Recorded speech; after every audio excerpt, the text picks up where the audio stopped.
5교시 창제 시간으로 독서교육 동아리 활동을 하겠습니다. 그래서 책 한 권, 물의 공주라는 책을 읽고, 그리고 독후 활동으로 부채 꾸미기 활동할게요. 자, 오늘은 인터넷이 아니라 선생님이랑 같이 책을 읽을게요. 수전 베르데가 지은 물의 공주라는 책이에요. 그림을 보니 아프리카에 사는 친구 같죠?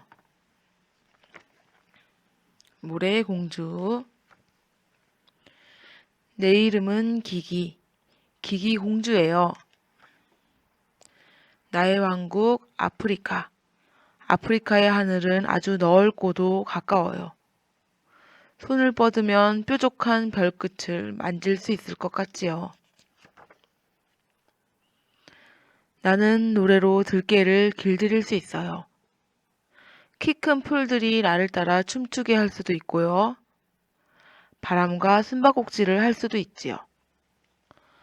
하지만 물을 마을 가까이 불러올 수는 없어요. 깨끗하게 만들 수도 없고요. 아무리 주문을 걸어도 말이에요. 아직은 어두컴컴한 새벽이에요. 우리 기기공주님 일어날 시간이란다. 물을 기르러 가야지. 엄마가 나를 깨우며 말했어요. 물아, 이리 오너라. 햇님도 떠오르기 전에 나를 깨우지 마라. 제발 가까이 오너라. 나는 또다시 주문을 걸었어요. 하지만 언제나처럼 물은 내 말을 들어주지 않았어요. 또 저 멀리까지 물을 뜨러 가야 했어요. 나는 너무 졸려서 왕관도 쓰지 않았어요. 어차피 머리 위에는 왕관 대신 항아리를 올려야 하니까요. 일어나자마자 입술과 목이 바싹 말랐어요. 나는 눈을 꼭 감았어요. 그러자 눈 속에 맑은 물이 보였어요. 물에 발을 담갔어요. 아, 시원해. 이번엔 두 손으로 떠서 입술을 적셨어요. 하지만 천천히 눈을 뜨면 아무것도 없었어요. 나는 흙바닥을 발로 찼어요. 엄마와 함께 빈 항아리를 머리 위에 얹고 길을 나섰어요. 노래로 가득한 우리의 여행이 시작된 거예요. 엄마와 나는 한 목소리로 노래를 불렀어요. 그러면 발걸음은 가벼워졌어요. 우리는 함께 빙글빙글 돌며 춤추고 웃었어요. 길은 우리의 무대가 되었지요. 한참 걷다 보면 커다란 시어나무가 나왔어요.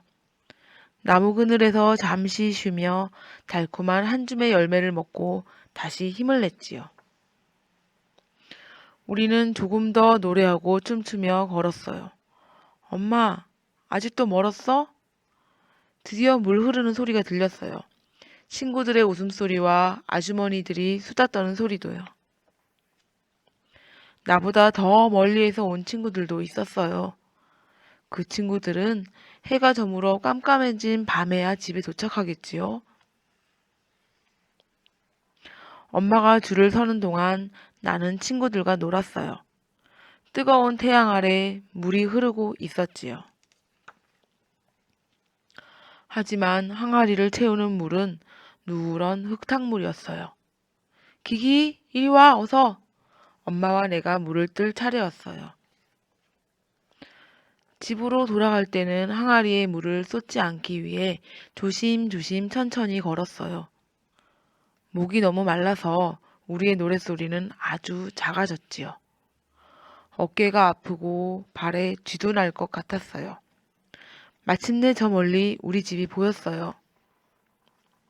집에 도착하자마자 엄마는 마실 물부터 끓였어요. 물이 끓는 동안 옷을 빨았어요. 저녁밥을 차릴 재료도 준비했지요.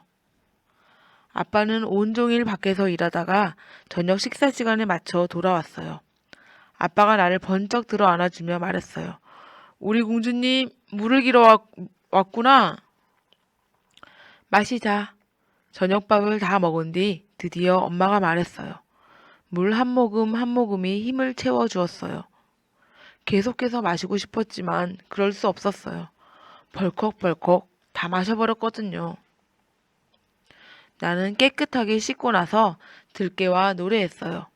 키 큰 풀들과 춤추고 바람과 숨바꼭질도 했지요. 자기 전 엄마가 물 한 잔을 가져왔어요. 날 위해 아껴둔 물이었지요. 마시고 푹 자렴, 우리 공주님. 내일도 아침 일찍 여행을 떠나야 하니까. 나는 엄마에게 물었어요. 엄마, 물은 왜 그렇게 멀리 있어? 그 물은 왜 더러운 거야? 깨끗한 물은 어디 있어? 어서 자, 우리 공주님. 좋은 꿈 꾸고. 엄마는 내가 눈을 감자 말을 이었어요. 언젠가 우리의 물을 찾을 거야. 언젠가. 나는 기기 공주예요.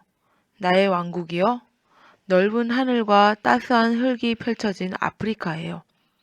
그리고 언젠가 나의 왕국에는 수정처럼 맑은 물이 끝없이 흐르게 될 거예요.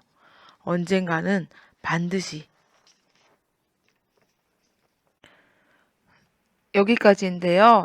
이 책은 실제로 아프리카에 사는 10억여 명의 사람들에게 매일 일어나는 일이에요. 목이 마를 때 물을 마실 수 없고 또 매일 학교에 가는 대신 흙탕물이라도 기르러 6km나 되는 먼 길을 가는 어린 시절을 직접 겪은 한 아이의 이야기인데요. 네, 물이 없는 삶의 어려움을 잘 표현하고 또 마을에 물을 불러오고 싶어 했던 간절한 소망을 담은 이야기예요. 지금 이 아이는 어른이 되어 아프리카 여러 국가의 사람들에게 우물을 만들어주며 생명의 물을 제공하는 좋은 일을 하고 있어요. 여러분도 이 책을 읽고 물 때문에 힘들어하는 먼 나라의 친구를 돕고 싶어하는 따뜻한 마음이 생기길 바래요.